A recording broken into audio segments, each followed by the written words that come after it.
took everything that I had, yeah. Walked away, but you left one thing behind. You're wondering just what that is. Yes, you are.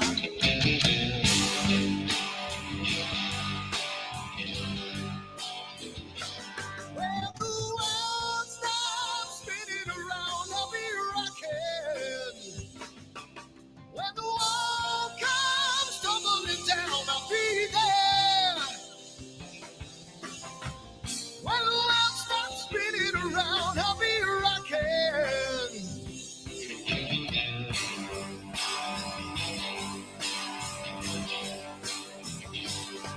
We're gonna make a little love down by the water. Maybe I'm the sun, maybe I'm a daughter. When the music man calls, that's when I gotta play.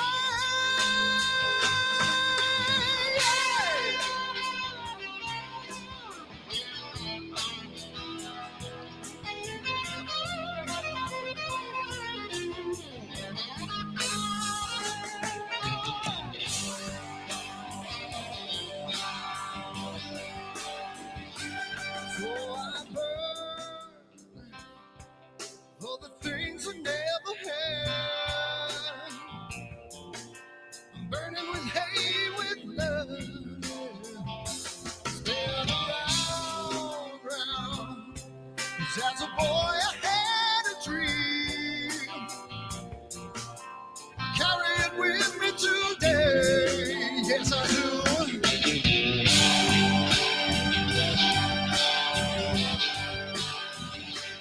When the world stops spinning around, I'll be rocking.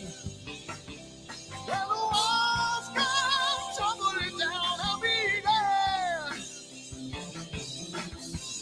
When the world stops spinning around, I'll be rocking.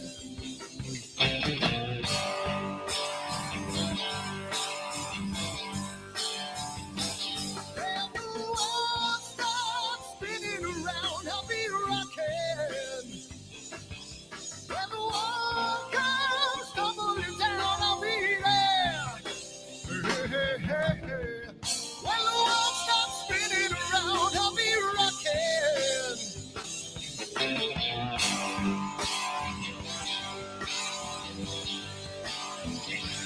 When the world stops spinning around, I'll be rocking.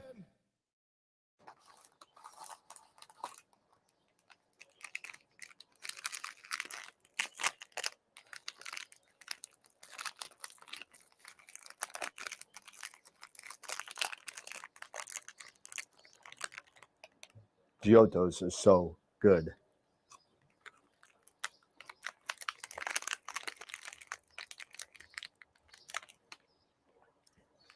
These chocolates are what? Chocolates? We're here about astrophotography. What are we doing? Wrong video. Whoops. Over me, got a way of your own. But I told you that life ain't a fantasy. Now I watch you every day. Turn it up, it's just your way. Rocket fuel runs through your brain. Like I told you on the train, that it's the only thing she knows.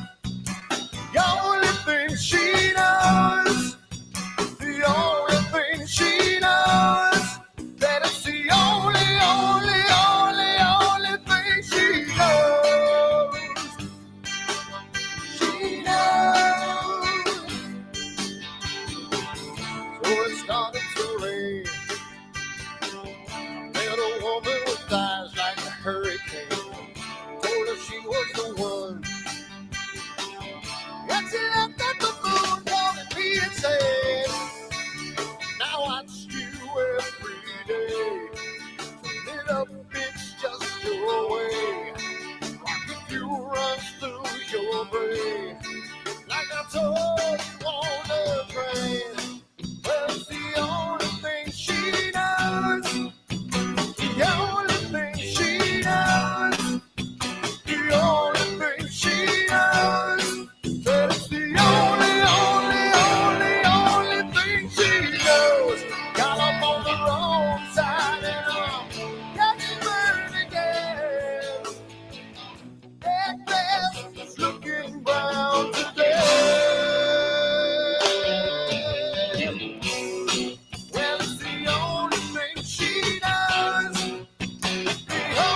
hell's wrong with my telescope now?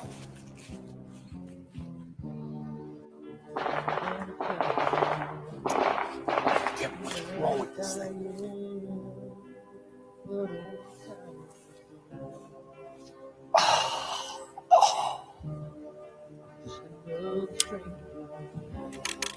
The lost Lone Ranger, can I break this spell?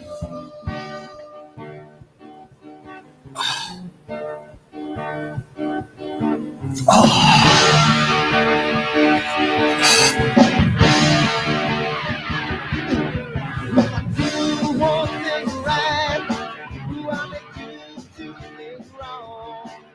If I want that fine line, I will always take the fall. If I just do left, I can live from the right.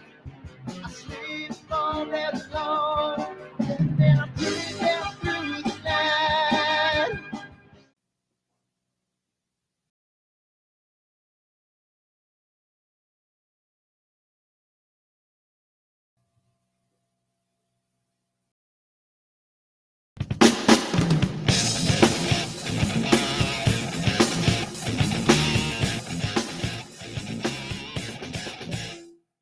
I've seen a lot of bankers, and I've seen a lot of cops. I've seen a lot of lawyers pull out all the stops.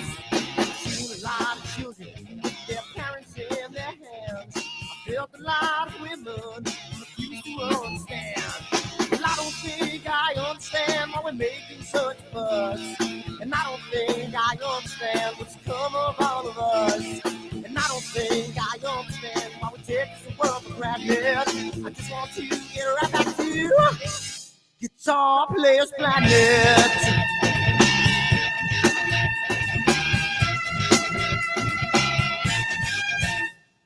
I see it in the papers, you read it every day. The riots and the fire going on in South LA.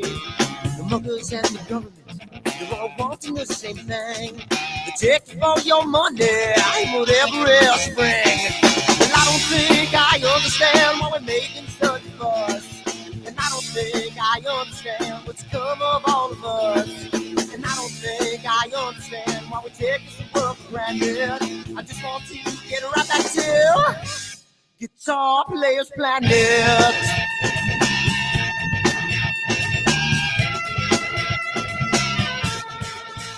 Take me.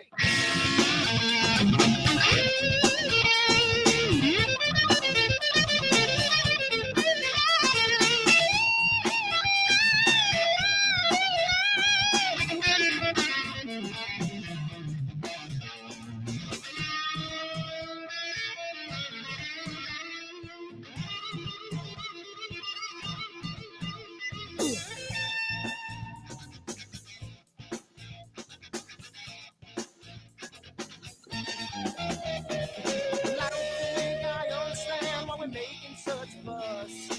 And I don't think I understand what's come of all of us.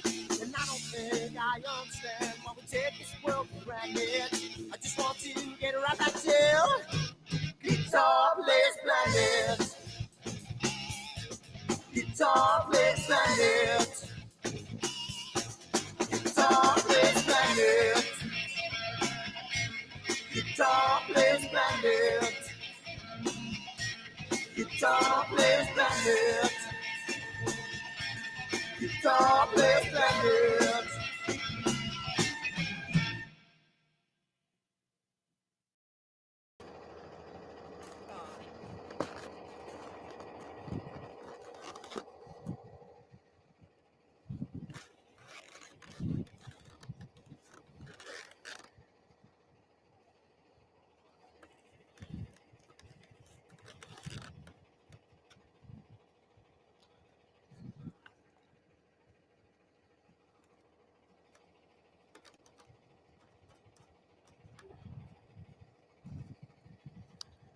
It's gotta mean something. It's gotta.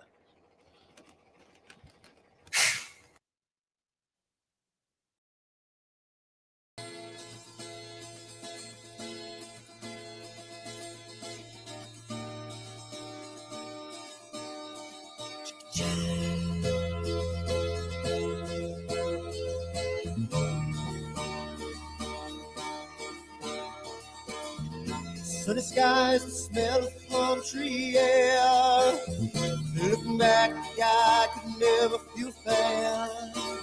The way the music has touched my soul, the way that the South holds its control. But I've got a new way to choose. I'm gonna start running back to the lands of new. Oh, na na na na na na.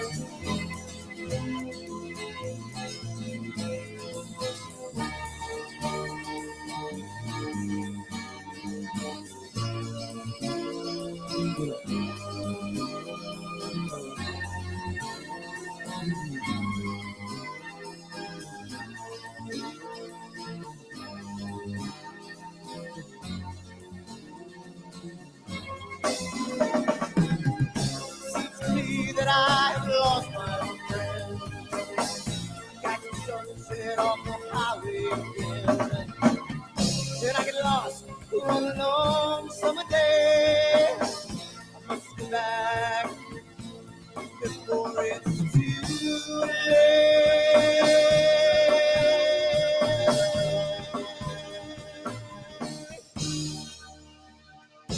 You're afraid you're feeling alone. Time and space can never unfold. The holidays can ring in your fear. The ghost embrace can only mean tears. And I've got a new way to choose.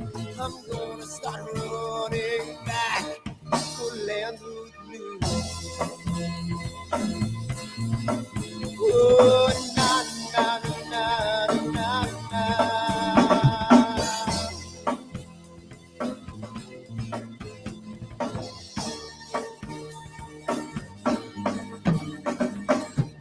Sitting at the lake, I'm feeling confused, but I had my guitar, so I played this blues. But I'm afraid, what might be true, that I might never be back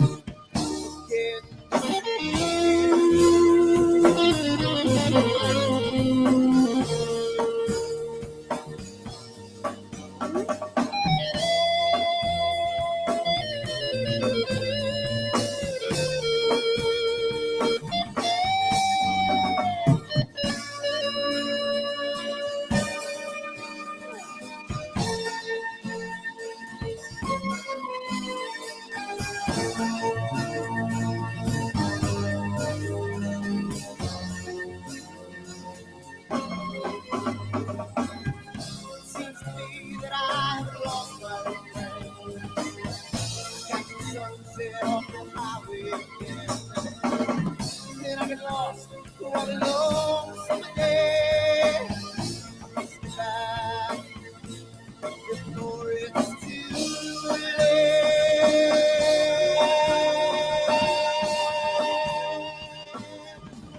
Before it's too late.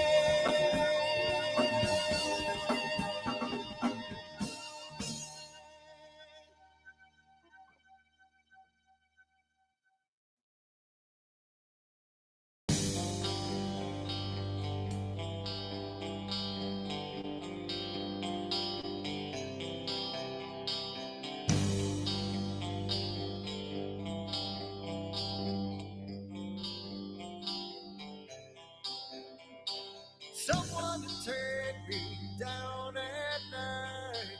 Someone to make my day. New revelation fills my soul. Oh, I can waste away. You distracting my attention.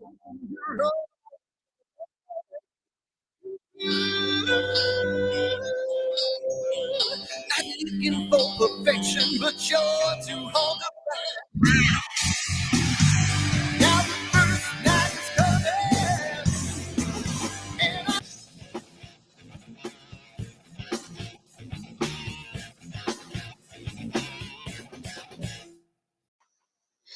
All right. How's it going, everybody? We're here tonight, and it is another evening. We've made it again because you know what? Friday night we had some issues, and tonight was kind of questionable. We didn't know what we were going to do tonight because I won't steal Eric's thunder here because you know there's some stuff that Eric probably wants to say about his his trials and tribulations of life, and but on a serious note, we're here to talk about calibration frames tonight again because we didn't kind of finish everything as far as that's concerned. I'm really loud in my mic. Am I like really loud? I had to turn the volume down a little bit. Yeah, bro. let me turn myself down a little bit because I'm ready to blow out like my left eardrum or something. But but you know what the funny thing is, I started taking Prevagen last week. And those jellyfish are not going to help you. No, I forgot to take it. Exactly. Those jellyfish are not going to help you. But hey, we're here to talk about calibration frames. We do want to talk about some good news about Astroworld telescopes. We've had some. If you've been watching the Discord channel, we've had some good news as far as some new dealerships. And again, I know I'm not a sellout and I'm not in everything, but I do like to tell everybody what's available at Astroworld telescopes now. So not only in the past couple of weeks, we've added resellers to the likes of Warp Astron, Move Shoot Move, but just recently, over the last couple of weeks, we have added chroma filters and Buckeye Astro, and I'm missing one again. Shoot, I'm having a brain fart. Eric, help me out. Chroma, would you? Oh, Melee. That was and Melee. So if you want to get a new mini computer, it's not on the website yet because I just got final confirmation. But if you want any other options other than the overclock 4C, the 4 or the 3, let me know. But I do have I'm able to get all of them, anything that I want. But I told them those are the only 3 that I want right now. So if anybody wants anything else, let me know. So I tell you, the overclock 4C is what I've got, and I absolutely love it. Yeah, so I mean it's pretty cool. It's all VESA on the back, so you could put it on pretty much any mounting board you want, whether that's an A-frame from Pegasus or one of those mounting blocks that you have. You could use it all. Yep. So thank you, English, appreciate it. Everybody in the chat. So if you're interested in Astroworld becoming a dealer in another product that I haven't kind of thought of, tell me. I could always throw it out there and see what comes up because I'm always interested in expanding. But you just got to be patient with me a little bit to get up inventory together because sometimes it's a little rough, especially when you're dealing with Chinese companies and dealing with. What's that? You're a new small business. Yeah, so just give me some time and I'll get it. Hopefully I'll build up some more inventory. You can see the stuff behind me. It's just getting bigger and bigger, and it's kind of cool. So, well, Gideon, if you want to open up Astroworld EU, just let me know. And we can work on a franchising agreement. So I mean, you could be the first franchise. Astroworld EU. Yeah. Unfortunately, you'll have to ship to yourself. So I mean, hey, listen, that may not be, I mean, the way things are going might happen. Who knows? It's not out of the realm of possibility. No, we already do worldwide shipping. You just got to pay the duties right now. So that being said, so if you have any ideas about what's going on with Astroworld, and if you're thinking of anything that could help the business side of it expand, not only the business side, because we started as a YouTube channel and we continue to be a YouTube channel, and the whole thing about this whole thing is that we started this to help stop people hitting the bumps in the road that we have all hit as we go through this journey of astrophotography. And it's sometimes in the random parts of the country, it's hard to find people to talk to, and that's what we're here for. That's what we do, and we've grown to 22,100 plus subscribers, and it's been a lot of fun. So welcome everybody to Astro. Tonight we're here to talk about calibration frames a little bit, but before we get into that, Eric, do you want to talk a little bit about your experiences today? This has been an interesting. I'm gonna have my pizza right now. This actually just been an interesting day, because for those who follow, of course, our loyal watchers and stuff like that, thank you guys for appreciate you guys for your support. All 2,130. Not like you, Gideon. Not over 20,000. Not over 20,000. But we're gonna get there. Not yet. Not yet, but we're gonna get there. But I've been dealing with some back issues and some sciatica issues, sciatic nerve, and then we got discovered after a couple of visits to the emergency room and MRIs that I had some bulging and herniated disc and stuff like that. So this morning at 4:30 in the morning, my wife Robin and I got up and we went to the Rockford Mercy Hospital for a 7:30 appointment to get it corrected. And it was a very interesting experience to go to a hospital, get there, and the surgery actually started on time, and to be out of there by 11 o'clock. Wow. And I can say right now, while I am still a bit sore, I don't have the nerve pain anymore. The nerve pain is gone. Now it's just soreness because of the incision and just the nerve, adjusting to its new space and stuff like that. So I'm sure within the next few days, I'll be back at least 90%. And then after some PT, physical therapy, I'll be back at 100%, ready to hit the golf course, ready to get into my pod, bend over into my pod and get in there a little easier and stuff like that. And bend over. When you get down, when you get low. Sorry. When you get low, so I have to get low, squat down a little bit so I can get through the door, because it's not one of the super tall walls. God, you're really making this too damn easy. You know what? You know what? Shut up, man. But because I can get low. Anyway,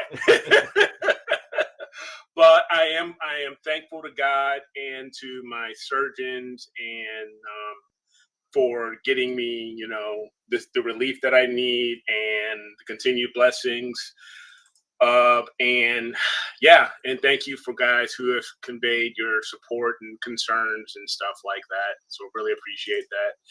But hopefully, I won't have to deal with this anymore. So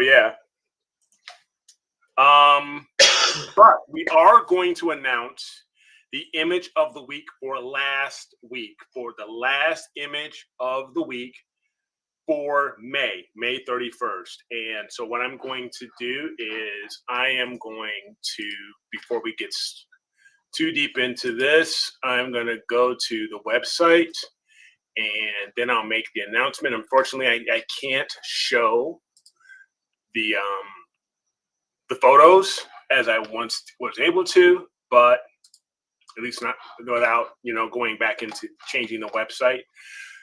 But I will go ahead and make the announcement. So go ahead and share my screen here.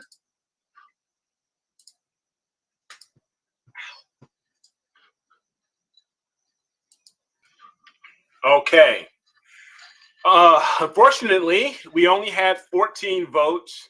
Now that I'm not sure, might have been on my part because of me and my surgeries and trying to get things done, and I may not have just gotten everything out there in time. You were late. You suck. Yeah. Okay. Sometimes I'll fall on the sword. It's all good. But we did get 14 votes at least.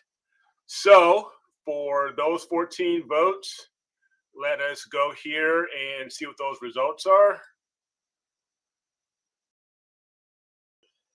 It is M101 by Jerry. So, Buckatellis? Buckatellis. Sorry if I mispronounced your last name. It's Buckatellis. Buckatellis. Thank you. Edged me out by one.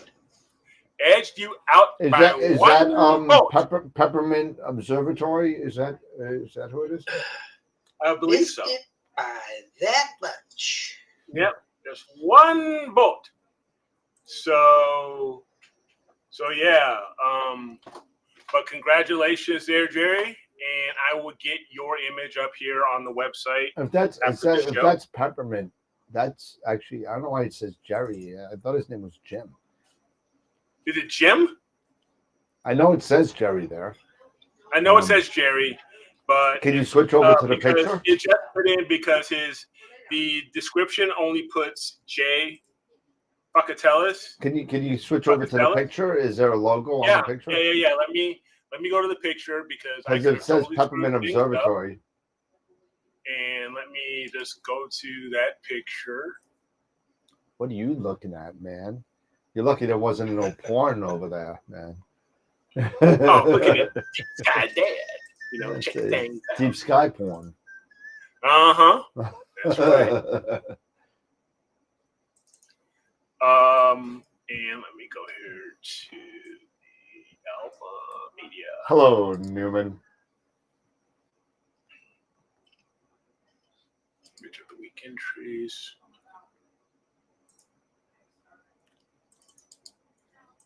Nope, wrong one. Nope.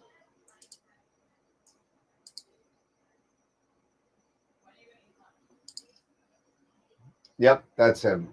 That's Jim. That's Jim? Okay, yeah. My apologies. Yeah, it's the same logo. He uses the same font on that, and that the one on the right on the bottom. It's probably, I can't see it on the screen, but it probably says Peppermint Ridge or Peppermint something Observatory. Yeah, I couldn't tell. So I'll make a mental Jim. note of his name. That's so okay. My apologies, Jim. My buddy Jim. What's up? What's up, Nathan? So congratulations there, Jim. I will get your image up and your name correctly put onto the website. So you can be displayed for image of the week for this past week. So congratulations. Beautiful shot. Yeah. Yeah, that was a great shot of the pinwheel.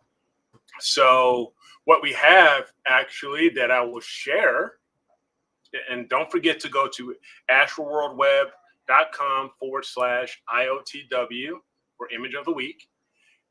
And we can take a look quickly here at our current entries for our first July image of the week contest.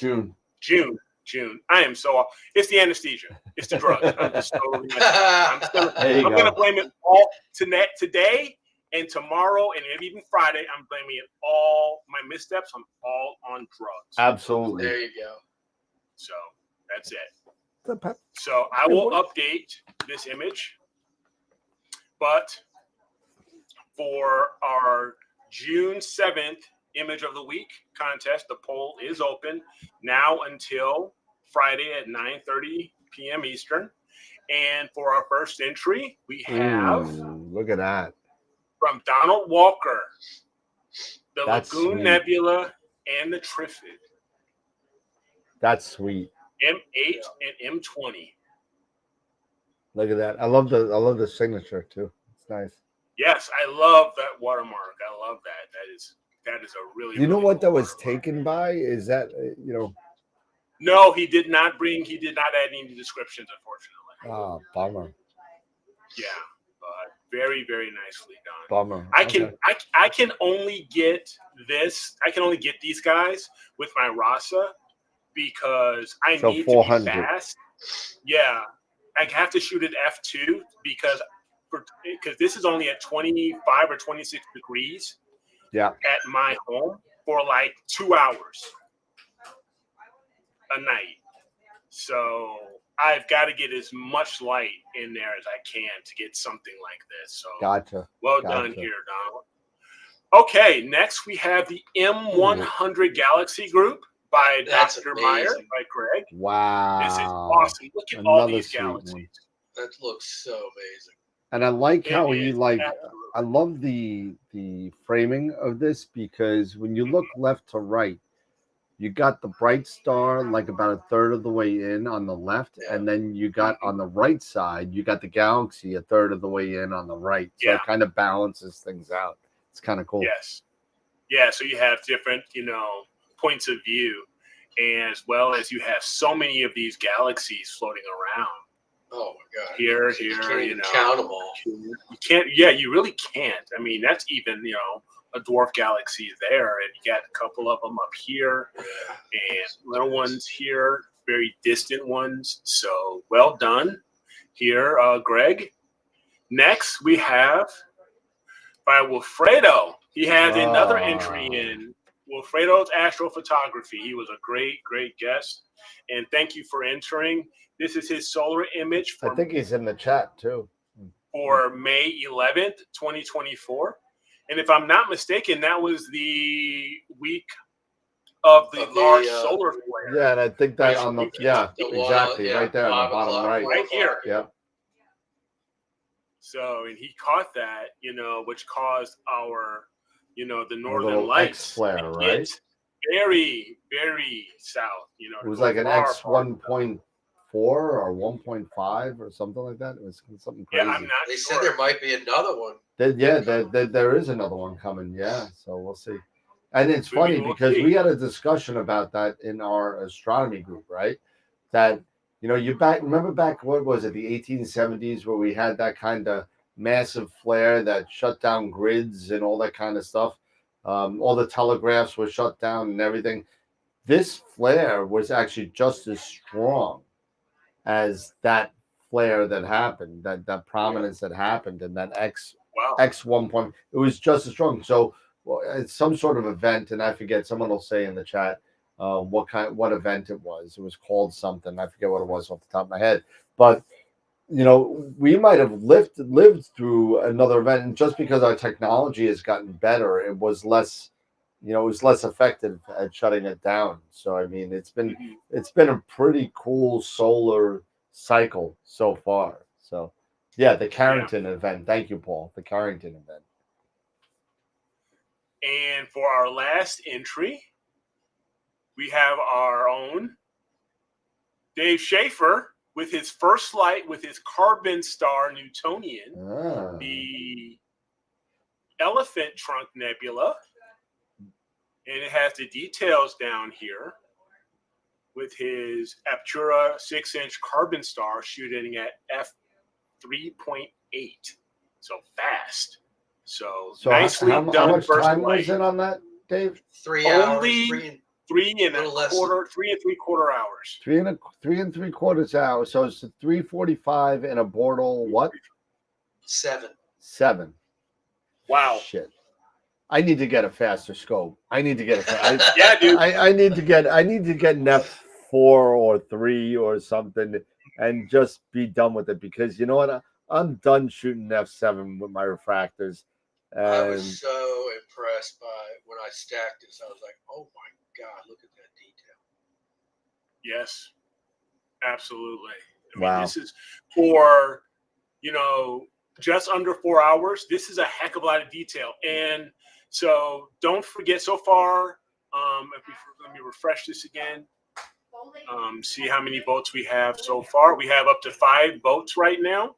So 5. definitely, I'll make what it I 6. want everyone to do is vote for your favorite, and then tell your friends who are also astronomy buffs, or they enjoy seeing awesome deep sky images and solar images and planetary come to our website. It costs you nothing.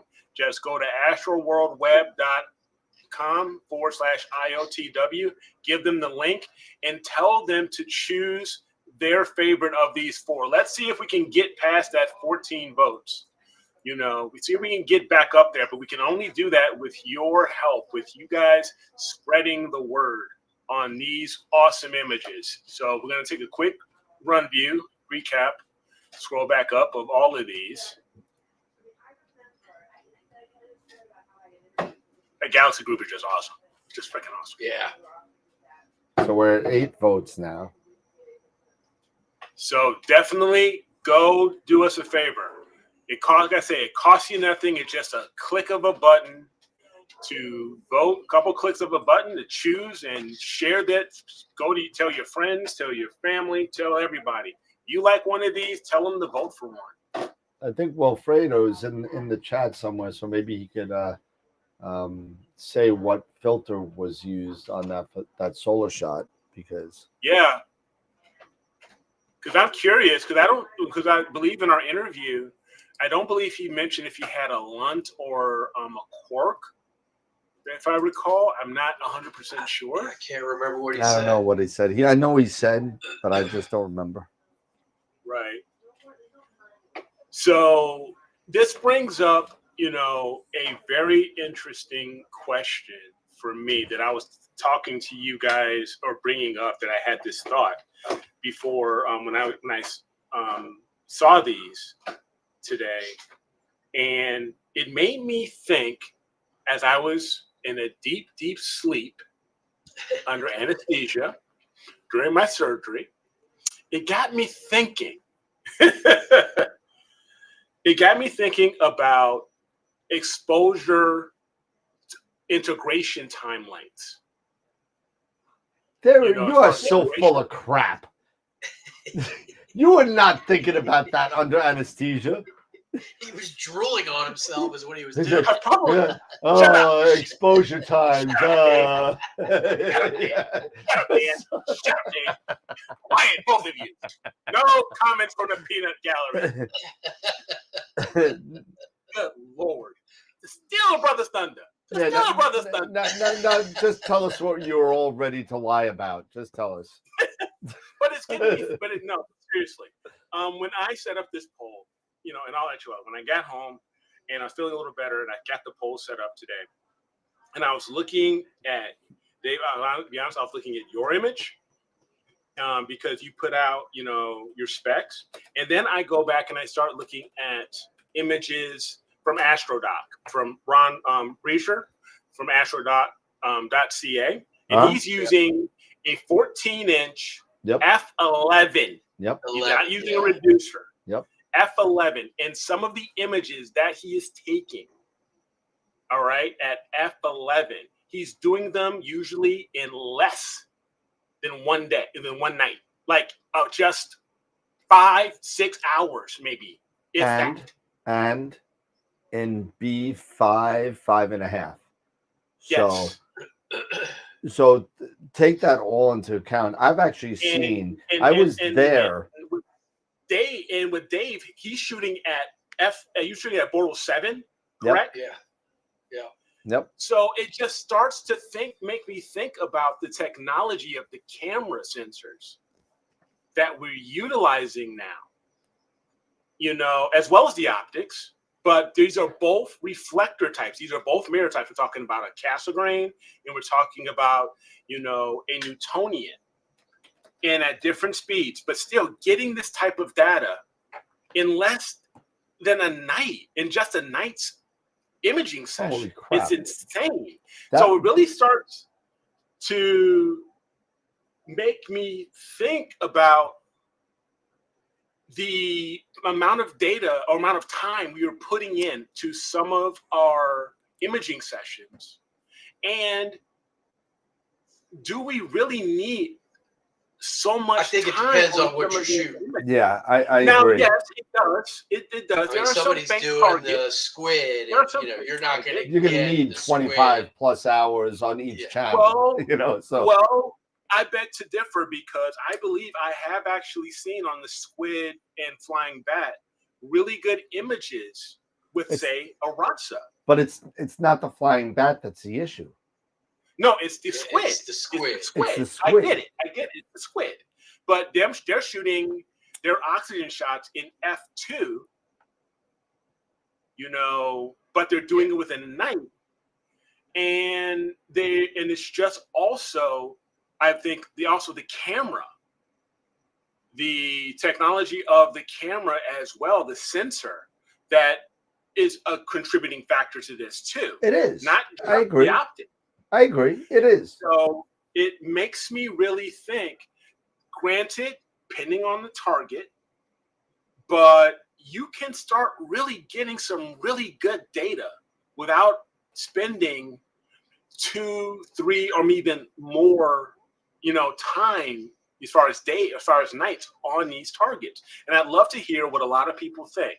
I'd love to hear what you guys think about this, and and maybe start a little bit of a debate going, a little discussion going about, are we sometimes spending a little bit too much time on some of these targets?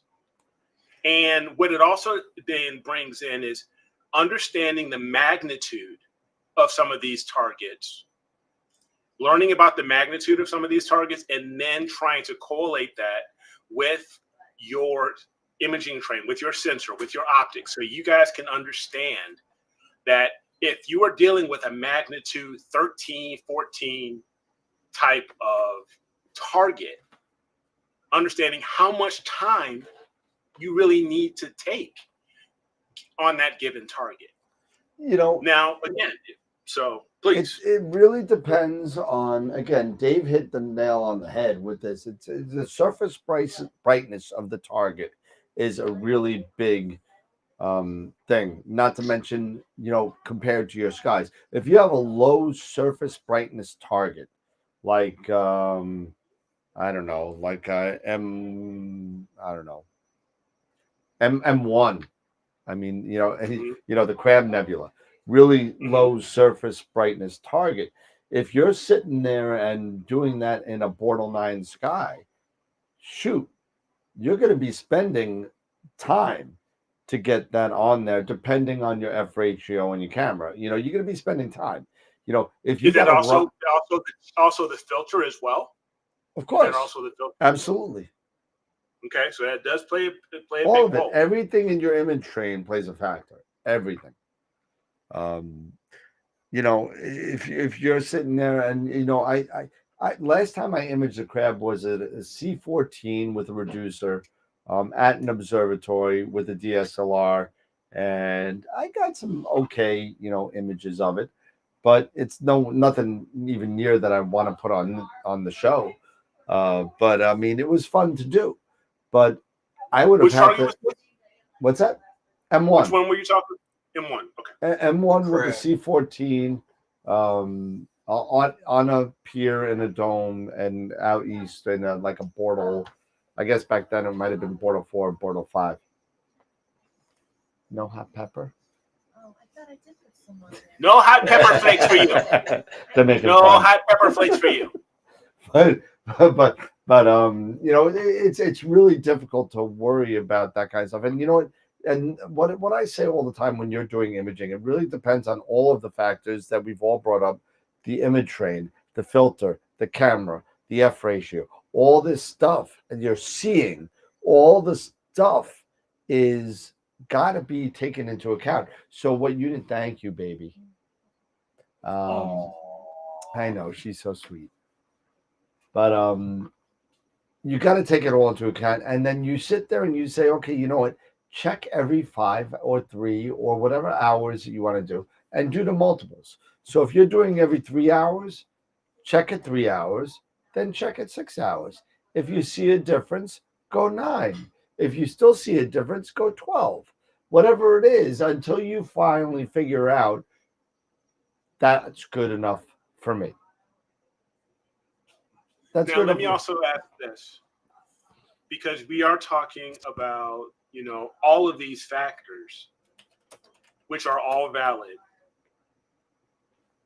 One thing that I would also recommend maybe considering as a consideration to look at to help you make a decision on your integration time. Taking a light frame of the respective filters, if you're using multiple filters, if you're using dual narrowband or whatever, putting it into Pix Insight, and perhaps, and tell me, if I'm way off base here, but taking a look at using Pix Insight's signal to noise ratio calculator or what process You're good. to get an idea of what your individual lights SNR is, to help determine, if how much more you probably need to get to a certain signal to noise ratio. Yeah, because absolutely. But something like the bat and the squid, you're going to get great signal to noise because of the bat. But you still won't get the bat. You won't get the you're squid. You're still not going to be able to get that squid, baby, because you just haven't really. And then that's when you say, okay, that's when you take that oxygen filter, right? And then you take that oxygen, and then you start taking a light frame, and then you see your signal to noise ratio, and if it's not ideal to what you want, then you flood it. Yeah, you just keep flooding it. Yeah, you just keep doing it. Now is another question utilizing gain. Using using a high gain for certain filters. Yeah, but like the squid, you shooting at a high gain for that versus I wouldn't do that though. I wouldn't do that. Okay. Yeah, because you're sacrificing well depth. That's the only. Not only that, but you're increasing your noise level as well. As you increase gain, you increase noise. But with the innovations that we have with, say, now you're talking this BS, like add the software to it and cheat, right? That's what you're saying. Hey, if you've got the tools now, artificial intelligence tools like noise exterminator, should that necessarily be a factor? Well, in all fairness, and this is something that's been unproven right now. We talk about all this AI stuff, and the noise X, the blur X, and all that. And we talk about it a lot, and it's been out for quite a while with good results. And it's been with great results, and I use it and I love it. It's fine, but it's still, I have yet to see somebody do something like this. How drastically the effect is using these AI programs are compared to not using them and getting the same result, or does it increase noise, or does it not, or does it does it affect it differently? We always talk about getting things on chip before you throw it into software, and the more you could get things solid before you start adding software to it to fix things, the more natural your photo will be. And that's a lot of the things that we kind of talk about on the show. Whereas, sorry, it's loud. I'm wondering, has anybody seen that where the use of these AI programs has affected things in a way that is not good? We've always heard about the things that were good. What are the things that aren't so good? Is there anything out there? Maybe I'm just talking crap. I don't know. Now, we had a comment here. I believe I have a few comments here. The first one I'm going to just talk about is from Ernie. What's a good signal to noise ratio for a single light frame? And that's I got a spreadsheet. I got a spreadsheet for that. I couldn't even tell you. Yeah. So that's something to really think about and determine, because a goal, at least for me, utilizing Sky Tools, and utilizing Sky Tools when I'm doing an imaging project, you can choose a a signal to noise ratio target for your image or for that particular filter, and it will tell you if you want to go for a signal to noise ratio of 20, which is considered a good start, a good start for an astro image. It is the SNR should be 20 of your of all of your stack frames, right, for a particular filter. If you want, or if you can go to a much better point when you reach 30, and then high quality is considered 60. I usually target 30. Now, if you break that down into an individual frame, that SNR rather, could be somewhere about 4. Signal to noise ratio could be somewhere around 3 to 4.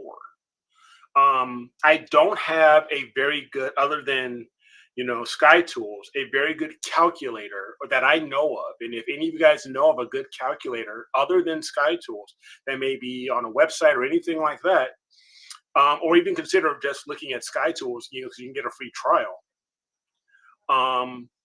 to determine that signal to noise ratio target, per filter and camera. So that is, I'll be honest, that is a kind of a tricky one. Unless you go through these steps. Now, another comment was from Kevin about HCG, which my light just went out, of course. It does that every once in a while. Anyway, which is, I believe, high capacity gain, if I'm not mistaken, the acronym stands for. It's something that ZWO has been using in their marketing. And it is in the hardware where you turn on, or when you reach a certain gain level, it turns on automatically. HCG turns on automatically, and that technology is supposed to reduce noise. It does. So it does. Well, then again, and it's not only ZWO. So I mean, right? It's probably the sensor. Well, HCG has been around. QHY has been using as some sort of extended well depth or Altair does extended high conversion. Yeah, exactly. And it has ultra high gain as well. And it's all the Altair same type of thing. So it's all about extending your well depth so you can actually expose for longer. And it's not a ZWO thing. It's been around way before that. ZWO did start kind of touting HCG, but Player One Astronomy has been just like Player One came out with the 585 before ZWO did. They came out with HCG way before ZWO did. So that being said, it's all going to be out there. It's all about exposing longer and not blowing out your picture. And now, does Player One have it where you can toggle it on and off as you want it?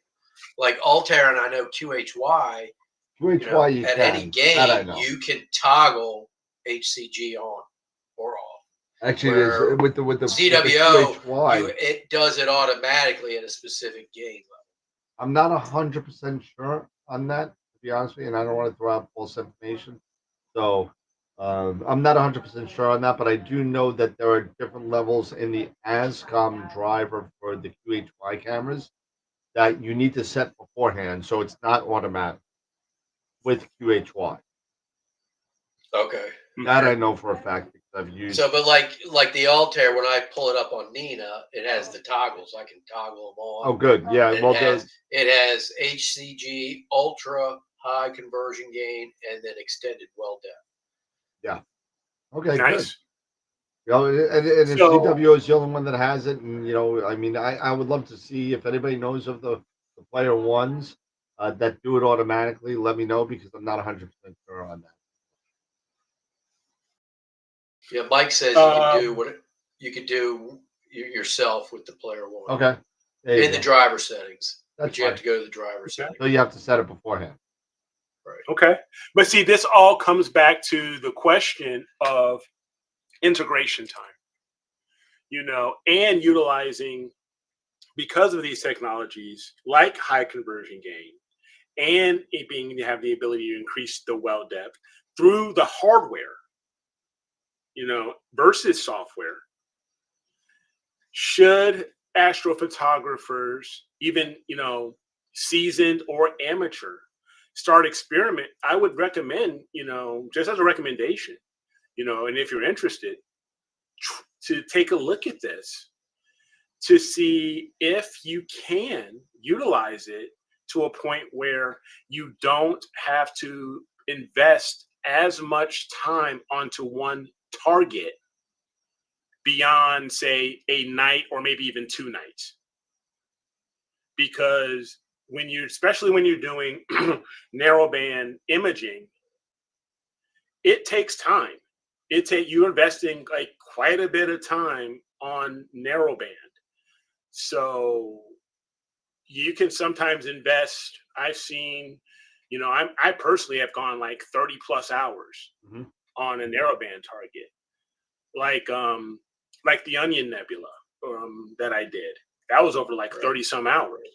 Right. Had I known or even had a camera that had HCG, or just decided to just put it at, say, 300, because I was using the 2600 for this, used a high gain, could I, I'm sure could I have saved maybe half the time? Could I have gone down to maybe 15 hours? Well, or something. now that begs to answer, ask another question. With the high, with the HCG gain, right? You're exposing for longer, right? Right. It's allowing you to expose for longer to get more photons on. Yes, it's allowing you to expose that your individual light longer, but you don't have to do as many. Right, but you're exposing for a longer time as well, right? You're exposing for a longer time, for a longer exposure time, Okay. but for a less overall session time. So now, wouldn't you have to think of, I'm hearing HCG should allow for shorter exposure. Yes. Okay, for maybe shorter exposure times, which would also be great to utilize that if you are dealing with things such as maybe certain tracking errors in your mount, where you might have to shorten your exposure time to address or to compensate for maybe certain tracking errors in your mount.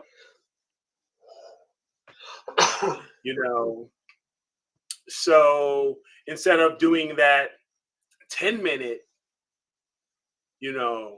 exposure, could you just get, and then started getting some trailing because maybe your guiding isn't as great because maybe you're seeing issues, or just because your mount maybe has some certain tracking errors, depending on the mountain you use.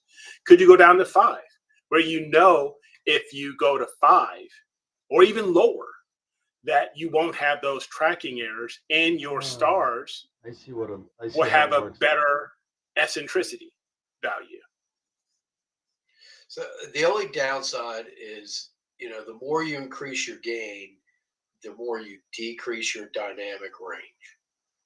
So yeah, that's why they have that sweet spot of unity gain where, with ZWO, that's when the HCG kicks in and it bumps the dynamic range back up and your well depth back up and all that. But after that point, the higher gain you go, your dynamic range is going down. So you're going to lose some of that dynamic range with the higher gains. Right. But and even Kevin mentioned this as well as a typical best practice for him. And I personally do this myself, is when it comes to broadband and even RGB stars, I go 0 gain. Me too. Yeah. you know. Lowest But possible when it gain. comes For to me, the- it's 100. Yeah. I can't go lower than 100. But that's just Okay. That's the Altair opposite. stuff. but for you know, Yeah. so I go 0 on broadband targets like my galaxies and stuff like, or just general broadband targets and stars. I use a 0 gain. But when I am shooting in narrowband, I'm currently using Unity. But it may be something where I might want to think about personally myself going to that high gain to take advantage of, you know, that, you know, the HCV, the HCG feature, you know, Yeah. because there's no the reason biggest for thing doing is- it. There's no reason you couldn't do that. I mean, right. Well, yeah, and you know, as far and as RGB, you could only have to take 30-second exposures at that. exactly, You know, exactly. bang, Especially bang, like when I bang use out my a ton star. of them and swap all the read noise real simple. Yeah, exactly. And That's with why, like, RGB, with my if stars, you're just doing yeah, they're 30 stars, seconds. then you only need an hour total. Mm-hmm. Exactly. So this is why I'm about. So this is why I'm mainly talking about this, mainly targeting and focused on narrowband imaging, because of, you know, especially you know, with your image that you did, and I know you didn't use HCG, but Well, no, you I did did. it in. Oh, you did. I used my Altair's 100 is like 0 for ZWO, but I have mine set at 100 gain with the HCG and the UHCG, which is ultra high, and that basically equals, like, I want to say 900 gain for Altair. So Okay. it's like I still keep the dynamic range and I still keep the full well depth that I want, and I can shoot for 300 seconds and Yes. fill Okay. that sensor. So that kind of even goes into what I'm saying then, is you utilizing that technology, you were able to get this elephant trunk for less than 4 hours. Now, Yeah, granted, exactly. maybe the surface level brightness is better on that particular target, Yeah. but maybe you can still utilize this on other targets that may not have such a high, Prayers. you know. Correct. Yeah. Well, you know what? We're going to find out. You know. So We're going to find out. There you go. yeah. There you go. Things are killing So my it's ears. just these things that, you know, that these topics that just come into my head every once in a while. Get the things that gears make me go, turning. "Hmm." Yeah, that's Yeah, it does. It's You know, going that's your why head I going, love. being anesthetized, all that. Say what? Huh? What? Nothing. What did you say? No. What did you say? It doesn't matter. Uh huh. Okay, shut up. Shut up. Sit down. But you know, it's just one of these things that makes you really go, are we utilizing all of the resources and technology that are available in the hardware that we're using versus, as well as, you know, maybe the technology that's available to us in the software that we're using for post-processing. So I don't know. Huh? What do you think? I can't say anything because I haven't processed anything in weeks. So Well, we're supposed to have clear nights Friday and Saturday. So great, because I mean, you know, I was having issues with Nina the last couple nights. I've been trying to get ghost mode running on my Alto and my Giotto. And when doing the Flat Wizard, I was sitting there and it would just collapse. I mean, it would just stop taking images. So I got Yeah, Kevin. Yeah, I'd like to hear about that. If you do a comparison of your Crescent, you know. So. okay. So Sorry. Sorry. Man. Just keep talking. Just talk over me. It's I learned from the best. So okay. no, but seriously, you know, I've been having some issues with Nina where excuse me, close the door. that where it Hens would are just stop cackling in taking the hen images. house. It would stop taking images, and It I would would stop. It would yeah, stop imaging. no, it just stopped. It said that the flat panel would not change brightness, or the flat image couldn't get a proper ADU reading on it.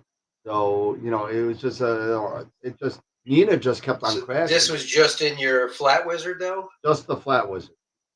Cable. Interesting. No cables. Oh, That's 'cause right. that's right. You're Maybe- trying to maybe- get the ghost mode Maybe working. it's That's right. Is it something with ghost mode?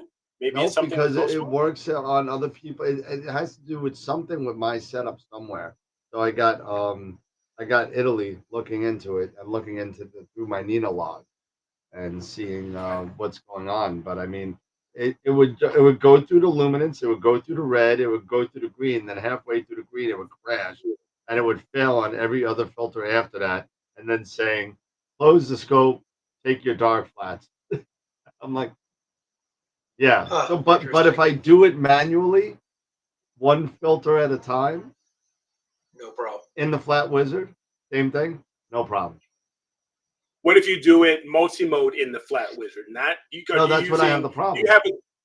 Oh, so you okay? So Because if I I go didn't know if you were using multi-mode an and I have everything actual- turned off with the exception of one filter, then it works. If I have everything on, it crashes like 3 filters in. Reinstall Nina. Interesting. Did it? Downgrade Nina? I If did you- my can you flats the other downgrade night. Nina? Worked fine. So When's the last time you did an update to Nina? It's all updated. My ASCOM's updated. My drivers are updated. Everything's updated. So that's what I'm at. Okay, so is it possible? Maybe can you revert to an older version of Nina? I would do that if Maybe a I knew slightly that older would version? work. Saying because if Nina, But it works with another Eagle 4 Pro with the same version of Nina, and everything is the same. So in Italy it works, and here it doesn't. So it's something to do with my settings somewhere inside of right. Nina. well, I'm curious. Did you try? So you were doing it in ghost mode. Did you try and do it in? I did, and it failed with cable. It did. Okay, Yep. so that's interesting. That's something. Yep. Yeah, I did actually my had an flats the issue. other I night, actually had to and I redo the didn't- entire hard drive in my Eagle because something got messed up. I tried different cables. I've tried everything. It's to the point where I've had Italy in my system 3 times, and to the point where I redid the hard drive, and they're still looking into it because they can't figure out how bad I screwed this up. so it's a you know what it's good that it happens to me. I'm okay if it happens to me. I hate it when it happens to other people. At least I can be the person that kind of screws things up to fix it, so I know how to fix it when you guys screw it up. So I'm wondering. I wonder. Yeah, because you're talking about a 4 too. I haven't had any issues with my 5. well, I have a 5 too. It's sitting on my table, and I've yet to use it because my 4's been working flawlessly until now. Yeah. Time to break out the 5. Yeah, well, it's sitting over there. Well, now I'm going to use a 4 for my mobile and my 5 for my observatory. So There you go. if I ever build one.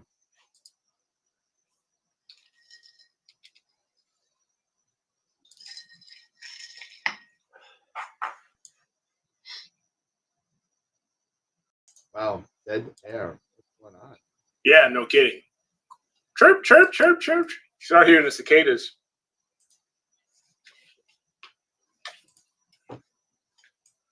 So yeah. Go ahead. there's a couple comments here that I was looking at. Mark, he's saying he has a 294 MC, but he leaves his at the Unity game. Yeah. 120. Yeah. At 120. Now the the 294 is slightly older tech, and I don't believe it has the high conversion gain. No. So there's Well, something that it's a Unity game, but it gives it a boost a little bit. Yeah. Yeah, but at 122 everything drops, right? Yeah. Yeah. So I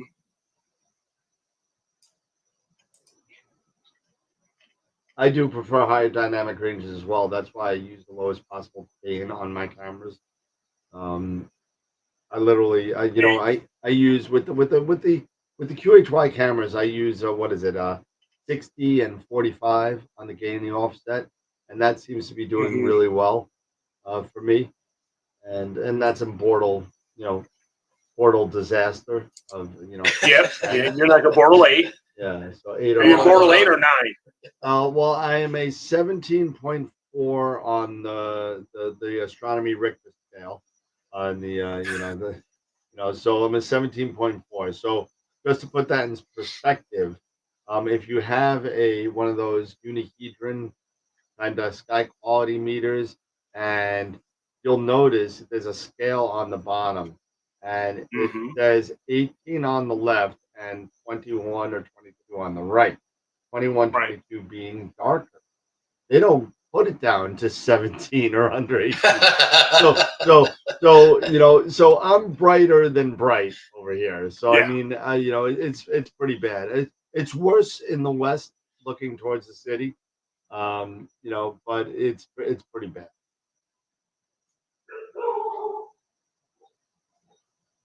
Yeah, Kevin also just mentioned that the zero gain and no cooling at 6 by 6 times 600 seconds at 03 and at 3 exposures at 600 seconds HA, he had no dithering, and it was amazing how far CMOS has come. Yeah. I mean, CMOS technology, in general it just keeps evolving. It just keeps getting better and better. And we just get the benefits because everything is always dealing with, either scientific for microscopes or for DSLRs or what have you. Astrophotography is usually on the lower end of the priority scale when it comes to CMOS sensor consideration and needs. Very small part of the business. So, very small. So we just end up reaping, some of these benefits of these sensors that they're designing for other, usually medical, for other markets. Usually medical. Yeah. Medical. And that's the same thing with harmonic drives as well. Harmonic drives were medical robotic arms just rebuilt into mounts. And the same thing. And there was correct me if I'm wrong. I thought the automotive industry had stuff to do with harmonic mounts as well. Those strain wave gears as well, and automated robots and the assembly lines. Yep. So I mean, it's all about having to be able to have precision, because when you're dealing with putting things together like automotive cars, or whether that be human bodies, where you're dealing with robotic arms that are, you're going through you want to be precision. You want to go, all right, let's do an appendectomy. I said, oh, there goes the spleen. So you don't want to have something like that happen. You want to have precision. Right. So you need to be as precise as possible. So that's how not only the precision was a benefit of that, it's the torque value of these harmonic mounts that we're able to not need counterweights anymore for a 30, 40 pound payload. And it's nice. Yeah. Sweet. Buy some nice property far away from New York City life. Yeah, Okay. well, you know what? The further east you go on Long Island, I'm sorry. You know what? The more hicky it gets.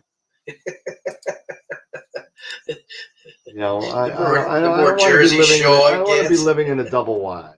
And I'm sorry for those of you that do. I apologize, but if I'm on Long Island, I don't want to be living in a trailer. There are plenty of trailer parks. You don't see them. You see, all these lovely people that are hanging out and doing these reality TV shows in Southampton. That's what you guys see. I see the Bronx. That's what I see. But Okay, Jim just dropped something in to the critique folder. He put in an image of the dark horse head. So I'm gonna bring that up here. The dark horse head. It's dark seahorse. Sorry, the seahorse. Oh yeah. Yeah, B150. B150. The Explorer Scientific 2.5 hex focuser tube is a true M68. So what the horse shit nebula? What is Gideon? What are you doing? As far as I know, it is a M68. However, the 2.5 hex focuser, unless if you bought it with a telescope, has been on back order forever. So ever since they switched over models into the better focuser, where you actually don't have to flip the focuser in order for it not to sag. That's from what I heard. If you want 2A, I could definitely find out the answer for that. Give me a little bit. Yeah, you know what? Give me a little bit on that. Give me until tomorrow. Send me an email at Dan at actually this is an even better one. awtelescopes@gmail.com. And I could get you an answer for that really quick. So if you want me to find out for you, I will.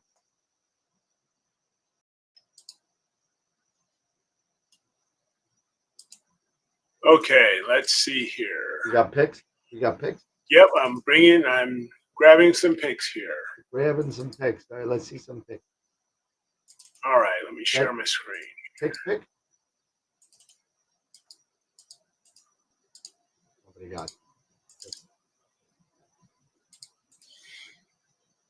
Okay, so here's Tom's. And matter of fact, I'm just going to actually open this in PI.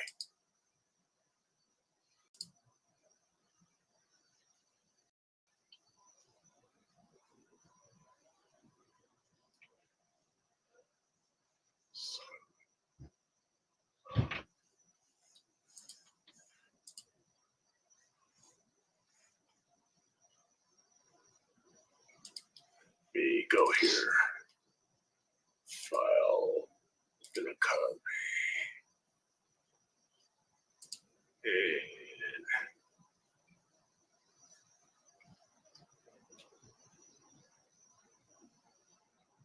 sorry. Let me see here. June. Uh-oh.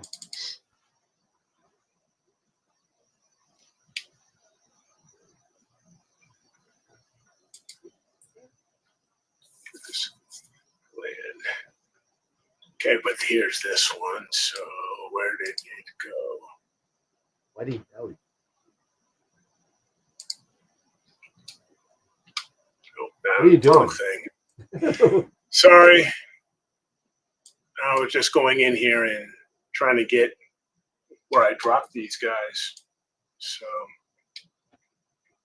and it wasn't cooperating with me. Ah, okay.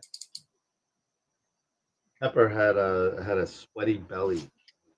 Sweat on my. Okay, so let me just go ahead and I'll just stop here. It's the anesthesia. Yeah, it's the anesthesia. That's all I can say. I'm telling you guys, I'm blaming it on the drugs. As would I. There we go. So let me Oh, what do we got here? Let me make you let me make you bigger now. Leon's getting hard.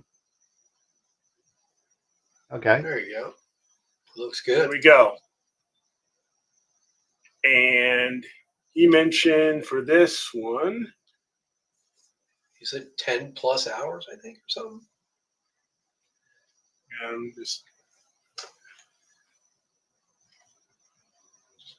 Just double checking that here.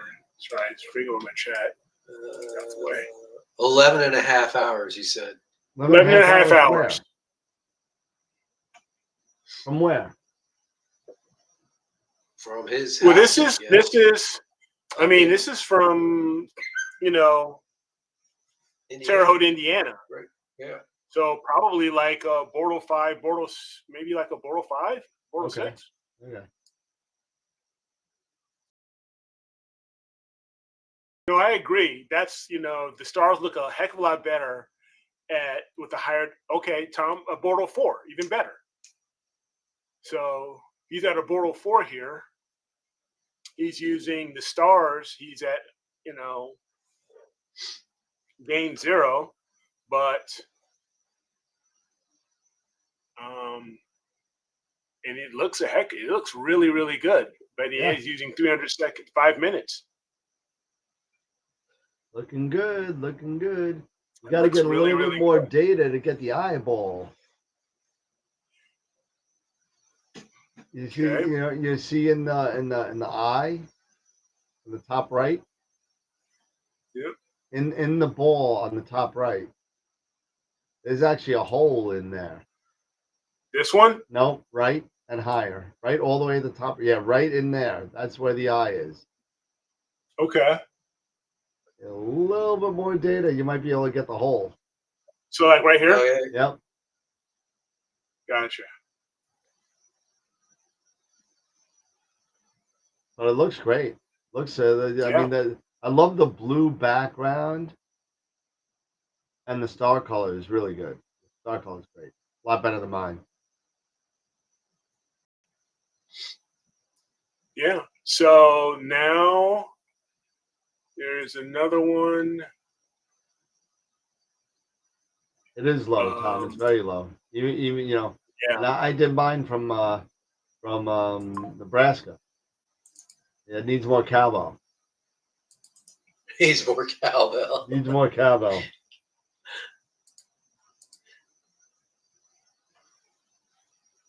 Where there was another one that I pulled up. Let me just go and grab it here.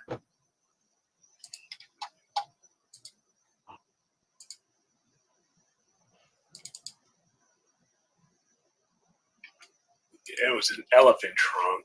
So let me just download it from Bill Thompson.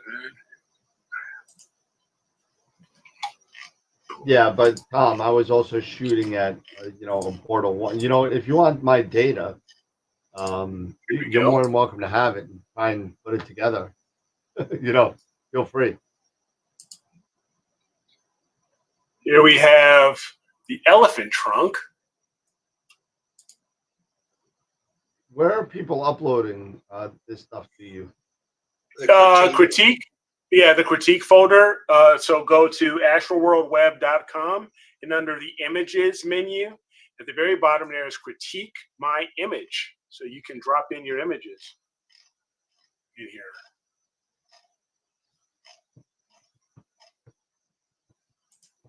Yeah, I'll share the folder of the P150 calibrated frame for you if you want. Oh, Pepper, please, can you make up your mind if you want to stay or go? Pepper. I'll grab a couple more here. Of things that have been recent that we haven't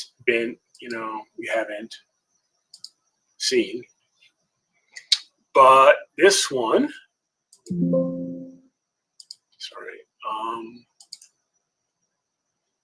came to us.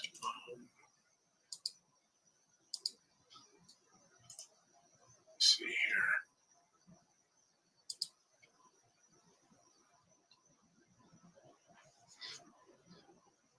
Yeah, Star Walking. So Star Walking. That's William Bill. Yep. That's with the ZWO 130 and a 6200. Wilfredo.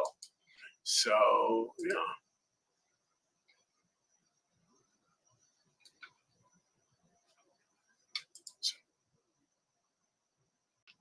So no, this looks. That Starfield's great.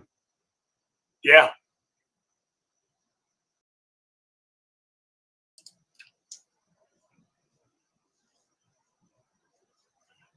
Nice. Full frame.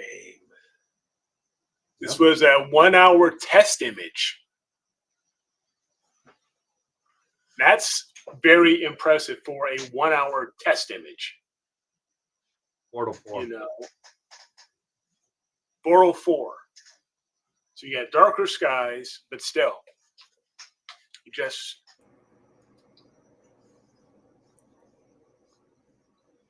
And a bare It's matrix. impressive. Yeah. Was testing Yeah, it's out the great. new scope. And that's at f7.7. Yep. Wow. Okay, let's take a look. I've got a few more here.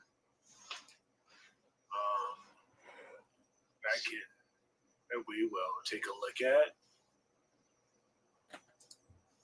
These are from Mark. Let me go here. This is from Mark Morator. This is M81. You did with the Leah. Oh, did he show the difference between?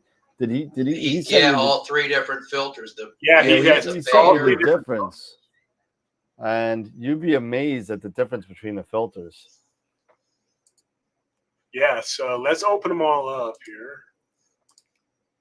He sent it to me when he finished them, and it's pretty freaking amazing. Wow. Yeah, you can definitely tell here. So this is with the Aunt Leah. That's what I believe it's the Leah Tri, if I remember right, the Tri band. Okay. Here's with the Bader. Is it? Oh yeah, it's Beta. I think two of them were Beta. I think if I remember right. Yeah. And the two Moon different and Sky Baders. Glow. And then one was the Sky was the Bader Moon and Sky Glow. Moon and Sky Glow, yeah. What was the other Bader filter? Is it a dual it didn't say, I don't believe. Yeah, it says it up there. It just says Bader. Yeah, but what's the next? It says Bader Moon and Sky Glow. No, there's Bader and then an underscore and then something. I can't see it on the screen. Underscore M81. Oh, okay. So he didn't. Yeah, it just says M81. If he's there, let's see. Okay, so I think one is This was 15 hours. The Moon and Sky Glow was 15 hours. Both the Moon and Sky Glow. Oh, both of them. Okay, so like one's a. Oh, both Moon and Sky Glow. One is just 15 hours. What was the other one? Okay. So he did the 15-hour one, and I asked him to do one that would compare apples to apples. So if you take the 15-hour one out, right? Just minimize the 15-hour. Well, just minimize the 15-hour one. Yep. Okay, and then take the other two. Now you're comparing apples to apples. If you want to rotate them the same way. Yeah. Do the fast rotation. Fast. Yep. Just do it 180.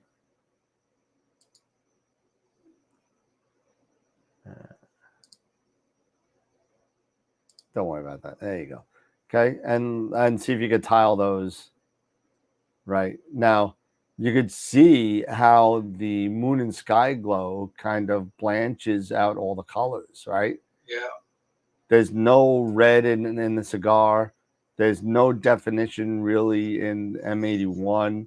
You know, you could start to see with the Enlia, you could start to see the stars in Bodes and the H alpha kind of spurts. Yeah. You know, and if you go into the Moon and Sky Glow, you don't see that. You see it's all kind of blanched out. It's all same color. Yeah. And then if you go to the Cigar Galaxy, and these are now both the same exposure times, if I'm correct. If you go back to the now you could look at the definition in the Cigar Galaxy in that, and then look at this one, and if we can find it, there we go. Yeah. See if we could. Oh yeah, it's a big difference. And then go back. Difference. There you go. So take a look at the difference between the two filters. I mean, yeah. You get a lot more HA out of the other one, right? Yep, It's pretty cool. it is. Yeah, that's awesome. Same exposure time, 60-second exposure time. Yep. Yep, these were both 2 hours. A little more. It's like 2 hours and 42 minutes, if I remember right. 162 1-minute shots. Yeah. This is very, very impressive.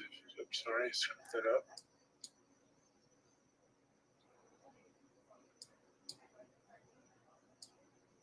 Yeah. And that's the Antlia dual band? I believe it's a Yeah. try. Tri-band, okay. Okay. Mark, if you could chime in there in the chat, I know you're in there. Just confirm that for me. I think it's a try, if I remember right. Yeah, it's a try. Try band.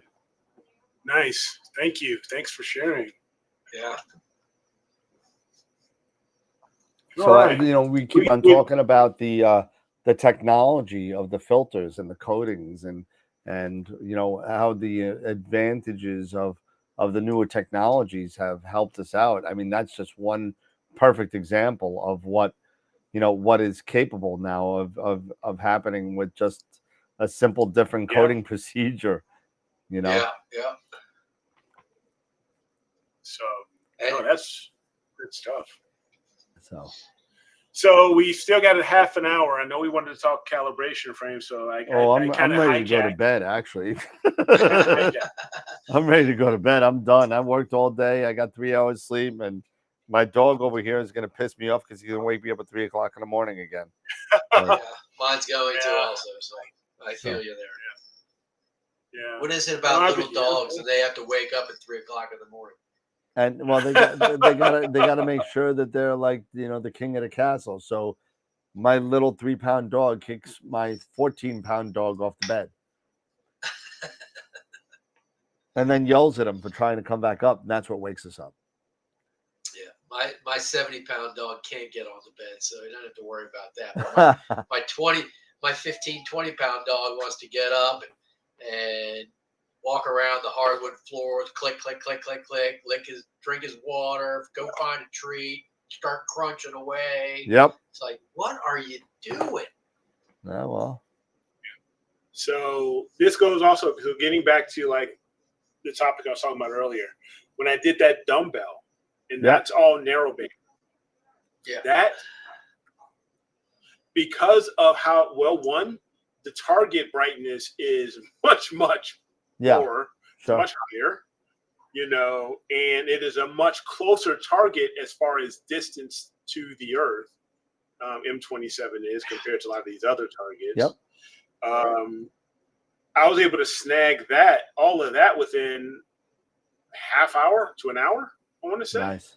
And that was all narrow band, with the exception of RGB stars. I got the RGB stars, but and that was only 30 seconds. I did, I don't know, 30 second per filter on the stars. Just for the stars, right? Yeah. Just for the stars alone at zero gain, and then 100 gain for the narrow band. There you go. Those were really, like I said, probably maybe an hour per narrowband filter, something like that, because M27 is so close, it doesn't take a lot to grab, that type of that target. So cool. It's just another one of those things you have to put into consideration. Technology, surface brightness, distance, to the target, your optics, the cameras you're using. So there's quite a bit into it, but I would love to hear from others, down the road, sharing their images and stuff like that when they're using, high conversion gain on their cameras and going after some of these targets. And I'd be really interested to know, and if anybody decides if they want to go after the squid and flaming bat, especially going after that squid, and they put it OU4. at, OU4, and go after it with high conversion gain. How long were your exposures, and how many did you really end up needing to get? For those, how many did you end up needing to get? What was your integration time on that oxygen? So.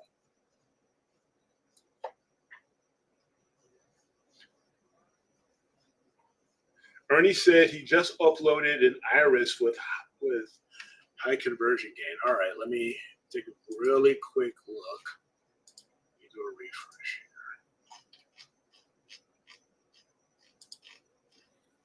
Let me close these.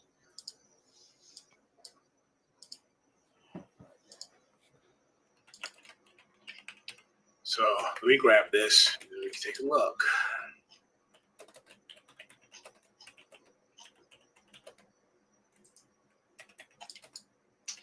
The iris. Yep.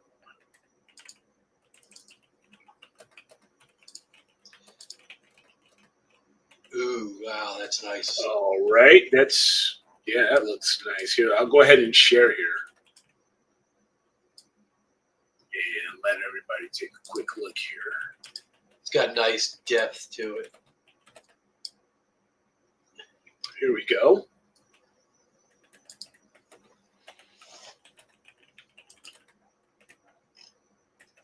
Wow, that's nice. Yeah, when you zoom into it, it's like you can see very good 3D effect. Yeah, that's awesome. Yeah, all that nice awesome. different color brown dust is just great. Yeah, it is. It absolutely is. Well done, Ernie. All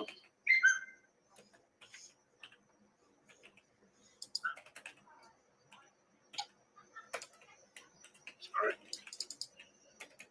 That's about 4 hours and 2-minute exposures from last year.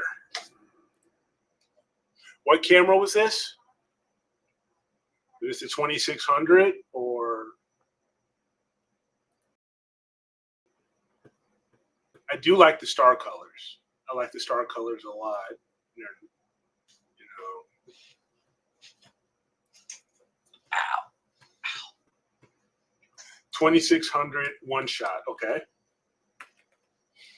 I mean, even here, you're still gathering, quite some good nebulosity, even at the edges and the outsides. And this was 2 hours. So just imagine, if you did get a few, if you did invest, a full night, nothing more than a full night, perhaps, how much more nebulosity, data could you pull out of this nebulosity? A lot more of that dust, probably. Than these, because I'm just looking at over here. Because this is a great, great shot. Well done. Very, very nice. So thank you for sharing this. I have nothing negative to say or nothing negative to critique on this. I think it's a really good shot, especially for 2 hours. And some really good detail. 4 hours. So very nice. Thank you.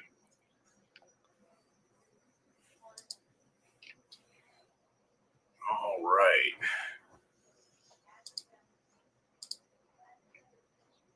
All right. So yeah, we're definitely going to have to probably take a look at, the critique folder and share a few things that we haven't probably shared recently. Cool. So we'll have to take a look at that maybe on Friday. Yeah. Yeah, save some for Friday. So yeah. Then I could get some sleep and be more alive. So. Right. Yeah. And I could get sleep, Eric could get off the drugs, and Dave could stop drinking. And, Yeah. I'm taking tomorrow off. So yeah, I'm off tomorrow too, but not for the reasons you are. Yeah. So I'm definitely going to be sleeping in this anesthesia and all this other crap out. I hear you. Yeah, I'll be cursing you out while I'm at work. So And Eric and I will be laughing at you and texting you saying, how's work, Dave? Yeah. What is Dave doing now? Yeah, sweating. Working. Yeah, we just need to send pictures of Dave with us with beers in the backyard. Yeah. There it is. There it I'll is. send you a picture back. Yeah, I'm sure you will. Yeah, well, you're off on weekends though, right, Dave? Yes, I am. Yeah, I'm not. That's my golf day. Yep. All right, cool. Cool, guys. Yeah, so it's we got about 20 minutes to right now. Getting ready. I'm unfortunately this weekend was washout with Cherry Springs. It looks like rain straight through from tomorrow on to Wednesday of next week. So Oh, Cherry Springs does not look good. I canceled my hotel room today. So the $100 and whatever $40 in tickets that I bought. Nathan, if you're still going, I still have a ticket for you. Just let me know. And if anybody is considering going anyway and doesn't have any tickets, let me know. I won't even ask you to pay for them. Just use them. Will they? Do they not give refunds based off of the weather? No, I usually, in all fairness, I don't usually ask for refunds when I do it. Just for the sole fact that they need the donations to kind of do what they got to do. So I don't even ask for the money. What's the town and what's the town it's in? So it's Gallatin, Pennsylvania. But the biggest town that I think I found in there was Coudersport.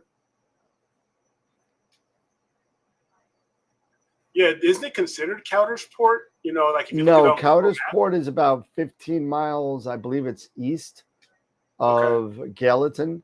Gallatin and Cherry Springs State Park are a little bit outside. Oh yeah, they're looking pretty Yeah, bad. it's not looking good. So if anybody wants to go and they're going and they just don't have a ticket, contact me and I'll give you a ticket. I have 4. So yeah, it's not looking good here in Illinois either, at least where I'm at.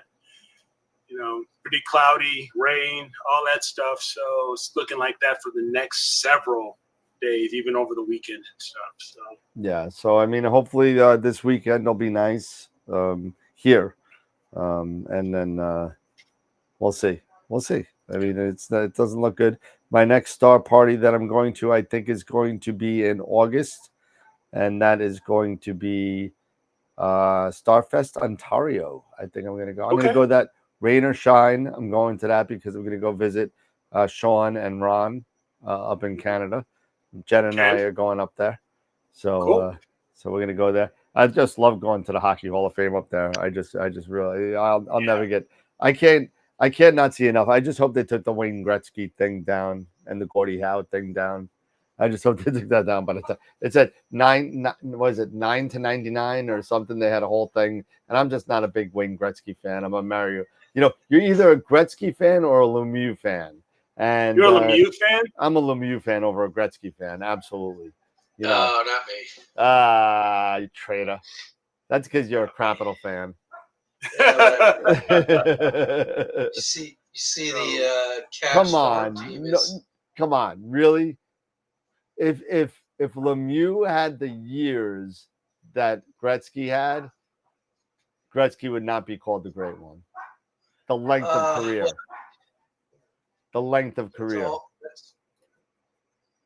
He didn't. He didn't have to retire. He had a Hodgkin's. What are you going to do? No, he came back from that, but then he jacked. Yeah, but he was never the same. I don't know. He came back that first year. He came back from Hodgkin's. Yeah, for like 2 years, and then he was a mess. Well, that's when his back was. Jacked. That's when his back was shot. Yeah, exactly. Yeah. All right, Pepper. I'll let you out. There you go. Go ahead. Yeah, go see what's going on there. I guess Melissa's leaving. So yeah, nothing. I can't shoot anything, but I do have a target in mind. Once it starts clearing up, but I haven't taken down the Edge 8. I've got to put together. I got to put my refractor back together so I can do some wide field. Okay. But for right now, I'm still using the 533. I know you don't like it, but I do love that I hate cropped square. I hate it. 533. Hate it. You know, I don't. You know, you don't have to There's worry a about reason why it. all the squares around the people on the show are rectangular and not square. There's a reason for that. Okay, it's all subliminal bullshit stuff. Yeah. You know. Yeah. Well, you know, you can always. I don't have to worry You about. can always cropping. take that square picture and crop the top or the bottom down and make Too it much work. Yeah. Too much work. I'm not cropping anything. But one that I'm going to go after is one that I haven't heard a lot about personally, but it is in my. There you go. Now I'm a square. imaging. There you go. I'm a square now. Yeah, and see, you get better. You know, you get a much, Dave's a closer square. field There you of view. go. Eric, I can't make you a square. Because I'm never going to be square. No, because you got a green screen, so I can't make you a square. So But, my green screen's down. So yeah. No, I do. The cool thing I love about the Edge with the 533 is one, you get a more narrow field of view, but that crop square and having such a small sensor size, it makes it even narrower. yeah, right. I understand that. I get that. So that is really I good mean, for a camera. with that Carbon Star, I'm probably gonna have to get to go to the 533.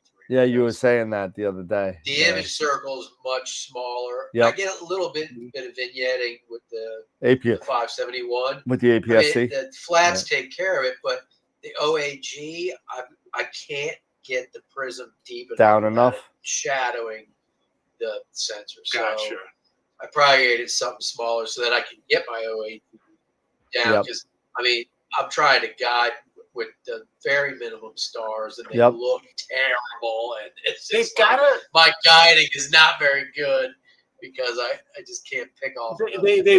I really hope the camera manufacturer comes out with a camera and it being a crop sensor that sits in between.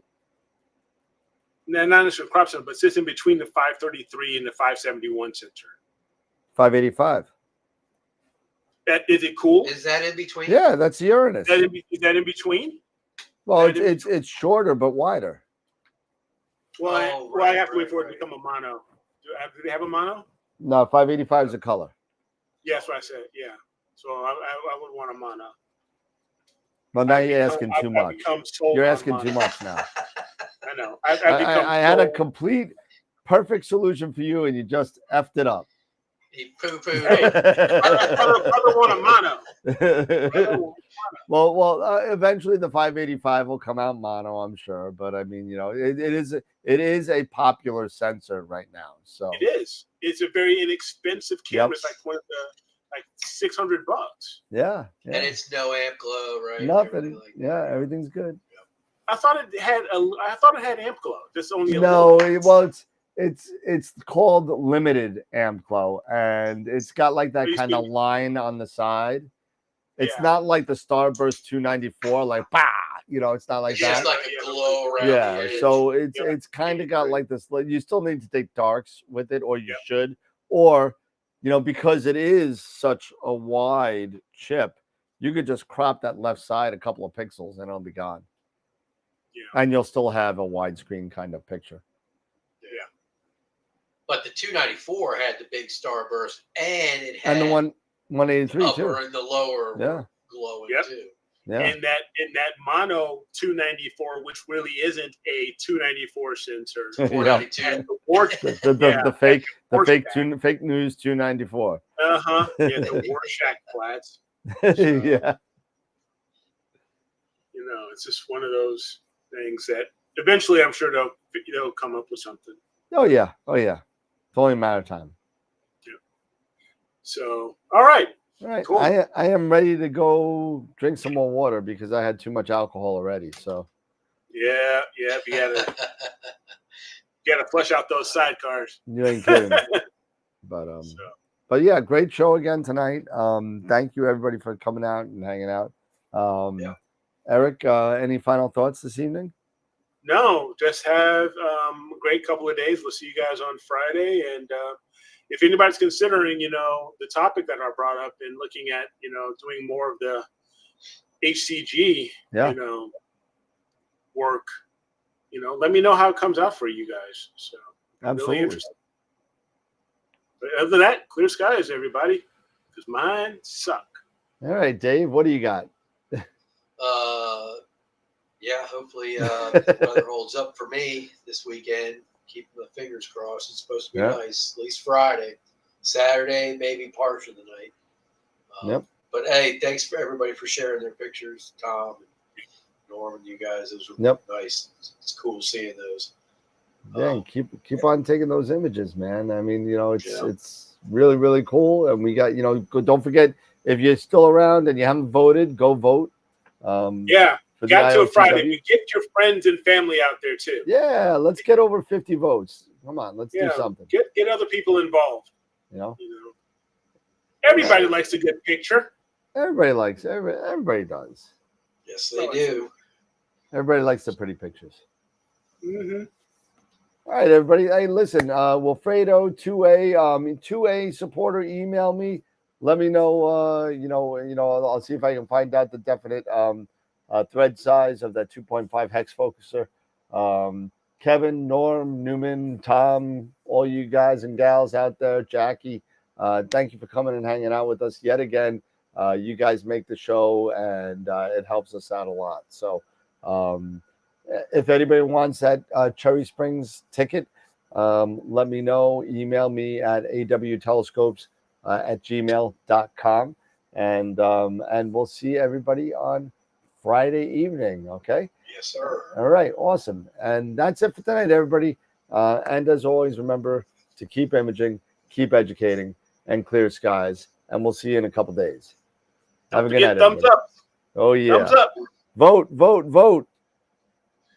Like the show. Vote. Thumbs up.